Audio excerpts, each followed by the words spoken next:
merci beaucoup et avec votre permission, comme je suis tout seul, là je vais me dévoiler, me démasquer plus exactement. C'est plus agréable, surtout comme je porte des lunettes pour mon autre, si j'ai bien le masque, je ne verrai rien, donc cause de la buée.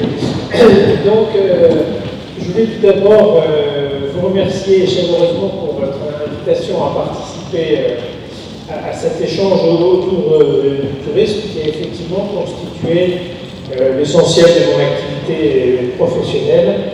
Mais aussi vous dire, puisque j'ai appris qui vous étiez, que j'étais d'autant plus heureux de pouvoir répondre à l'invitation de votre groupe que j'ai moi-même été élu local, responsable du groupe des élus de gauche dans ma ville, hélas de droite. Donc je vois bien un peu les problématiques qui peuvent être les vôtres et les réflexions que vous pouvez avoir. Alors, un tout petit mot pour effectivement compléter une très très courte introduction, présentation de ce que j'ai fait pour que vous compreniez un peu une partie de mes propos. Donc j'ai fait toute ma carrière dans le secteur du tourisme associatif, tourisme social principalement, mais en ayant commencé comme directeur d'une association d'échange et de voyage de jeunes, où j'ai connu Robert Abad, donc pas mal d'années, puisqu'on siégeait ensemble au CNAGEP. Ensuite, pendant 18 ans, j'ai été délégué général de l'Union nationale des associations de tourisme, l'UNAF, qui regroupe tout le secteur des villages de vacances, les BVF, l'ETF, CAF France, CAF Tourisme et Travail, la Grange et d'autres, les auberges de jeunesse, les vacances d'enfants et de jeunes, comme de l'enseignement, l'ULCV, l'UCPA, etc. Et puis un secteur de voyage. Et puis au niveau international, j'ai effectivement eu deux fonctions. J'étais pendant 10 ans, dans une période plus jeune, président de la Fédération internationale des organisations de voyage de jeunes. Et puis, ces 10 dernières années, j'étais président de l'Organisation internationale du tourisme social, qui est basée à Bruxelles. Le dernier membre à qui on reste aujourd'hui, c'est d'être membre du Comité mondial d'éthique du tourisme de l'Organisation mondiale du tourisme. L'OMT, c'est l'agence de l'ONU spécialisée dans le tourisme. Bon voilà, c'est tout ce qui me reste aujourd'hui, donc j'avais du temps pour venir, c'était parfait. Et je suis très content de pouvoir sortir un peu de Paris, parce que c'est un peu étouffant comme atmosphère, donc ça fait du bien. Alors, venons-en maintenant au thème qui m'a été proposé, qui est d'aborder, d'essayer de définir en une question qui est simple dans son IBD, c'est quel avenir pour le tourisme? Mais évidemment, c'est une question à laquelle la réponse, elle, est beaucoup plus compliquée. Bon, comme vous le disiez en introduction, c'est aussi une façon de prolonger un peu vos propres vacances, de parler de tourisme, et ça ne fait pas de mal.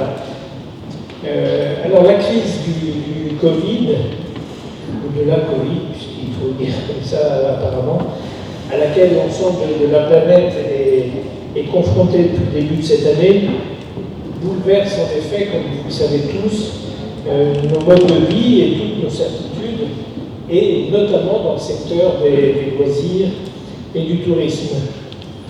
Mais je dirais que cette crise, qui a une ampleur et des conséquences économiques et sociales sans équivalent apparemment depuis la Seconde Guerre mondiale, arrive en outre à un moment où l'enjeu, la sensibilité à l'enjeu environnemental et à la nécessité d'une transition écologique urgente a pris beaucoup d'ampleur et s'impose aussi aux acteurs du tourisme plus que jamais.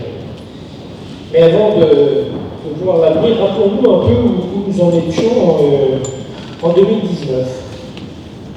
Selon les chiffres de l'Organisation mondiale du tourisme, on en était au niveau mondial à 1,4 milliard d'arrivées de touristes internationaux, auxquels il convient d'ajouter les déplacements nationaux, c'est-à-dire les Français en France par exemple, qu'on estime 3 à 4 fois supérieurs aux touristes internationaux. Donc, ça vous laisse imaginer le nombre de déplacements qui chaque année se faisaient dans un cadre de tourisme. En 1950, nous n'étions qu'à 25 millions de déplacements internationaux, et il y a 50 ans, en 1970, nous en étions à 215 millions.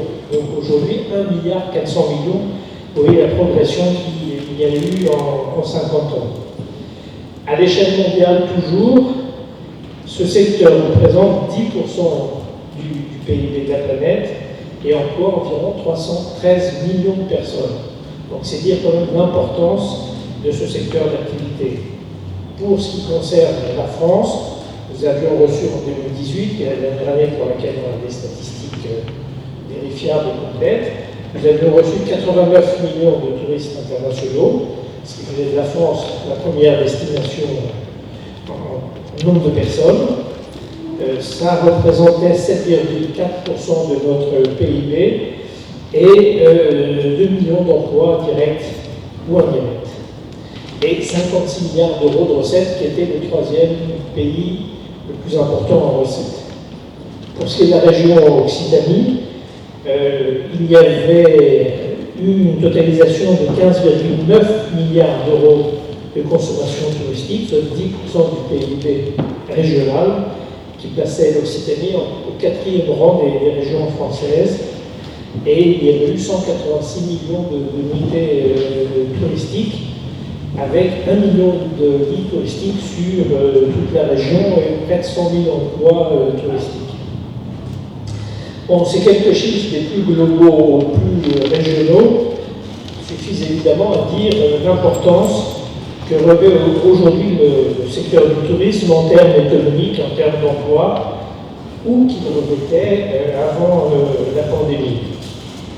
Mais dans le même temps, pour ne pas dire en même temps, on peut s'en tenir à ces seuls chiffres et je crois qu'il faut faire 3 remarques principales. La première, qui est plutôt positive à mes yeux, c'est que cette forte progression du tourisme a signifié une certaine démocratisation du voyage ou du déplacement de loisirs et une importante création de richesses économiques et d'emplois. Le secteur du tourisme social y a d'ailleurs pris une part importante là où il existe, c'est-à-dire principalement en Europe et en Amérique latine. Bon, ça n'est pas lieu pour détailler les dispositifs qui ont contribué, et on pourra éventuellement y revenir dans notre échange. Mais pour ce qui concerne la France, je crois qu'on peut quand même noter 3 éléments importants. Le premier, ça avait été le développement d'une offre importante de lieux de vacances portés par les associations. Il y a beaucoup de villages de vacances autour de Sète. La deuxième chose, ça avait été la création du chèque vacances en 1982, qui a été quand même un outil assez remarquable. Et troisièmement, c'était l'implication des comités d'entreprise pour faciliter le départ en vacances des salariés et de leurs familles. Rien qu'avec ces 3 éléments, on peut dire que notre pays a été un des pays moteurs en matière de tourisme social pour aider au départ en vacances de nos concitoyens.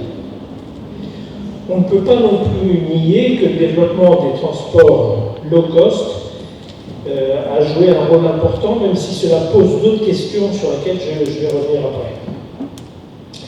Deuxième remarque, celle-là plutôt négative, c'est que le développement du tourisme de masse a atteint des niveaux tels dans certaines villes, certains sites touristiques, qu'il a fini par affecter sérieusement la qualité de vie des habitants de ces lieux.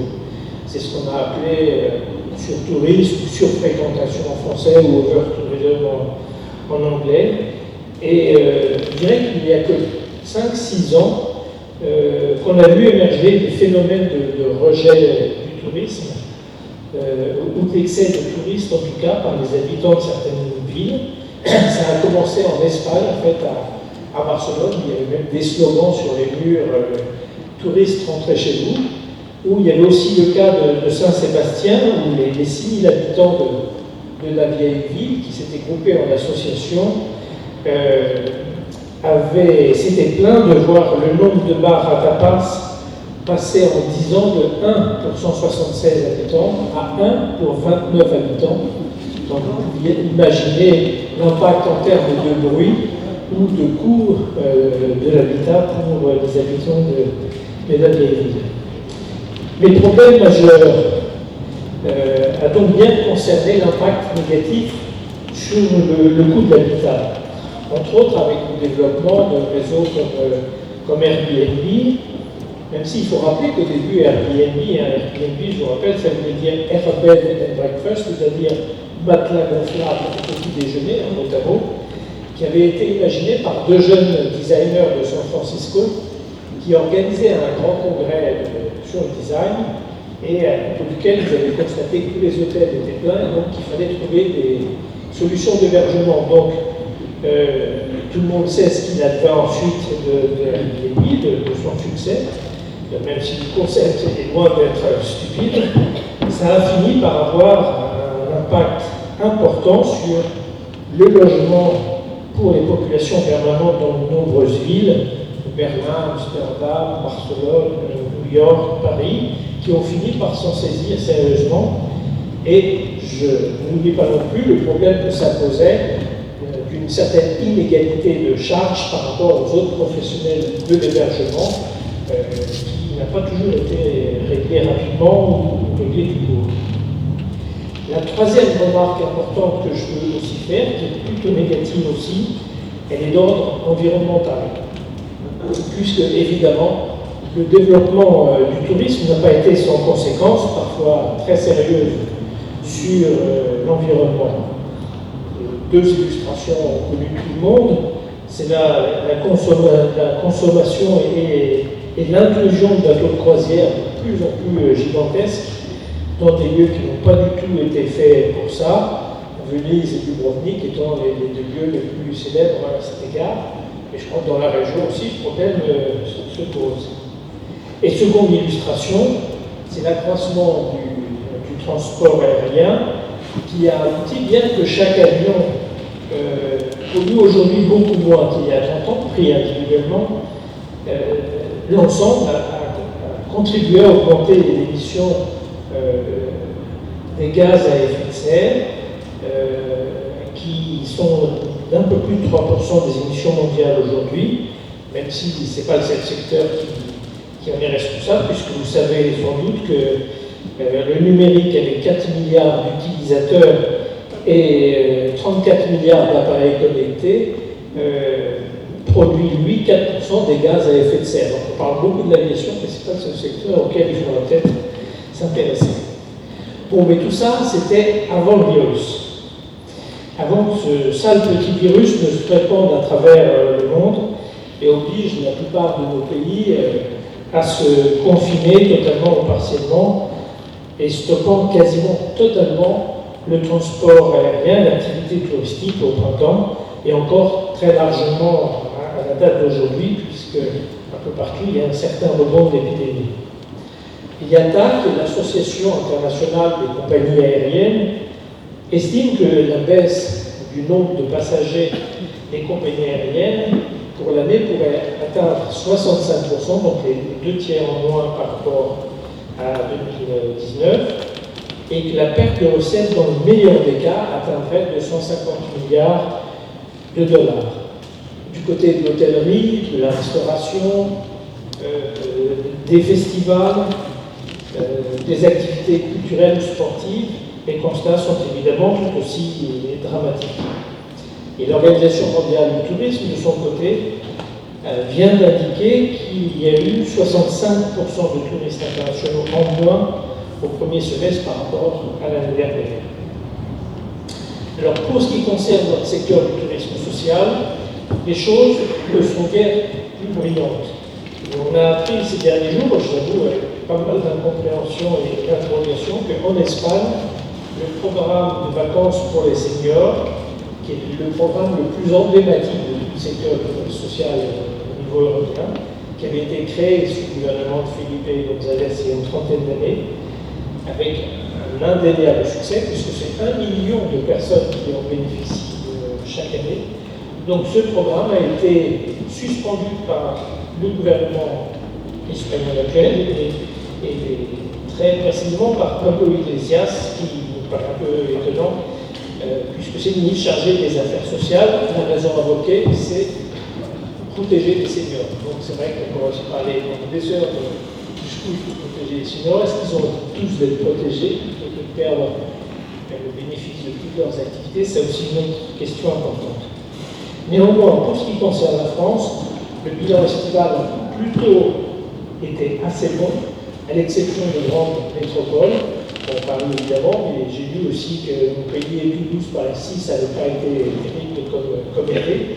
Mais ailleurs, ça a été plutôt correct. Moi, dans ma région d'adoption en Dordogne, juillet et août ont été excellents, avec une clientèle beaucoup plus française, moins d'étrangers, et notamment moins d'anglais à partir de la mi-août, quand Boris Johnson a décidé du jour au lendemain pratiquement que toute personne arrivant en Angleterre devait avoir 15 jours de quarantaine, y compris les enfants. Ils sont tous repartis, beaucoup sont repartis.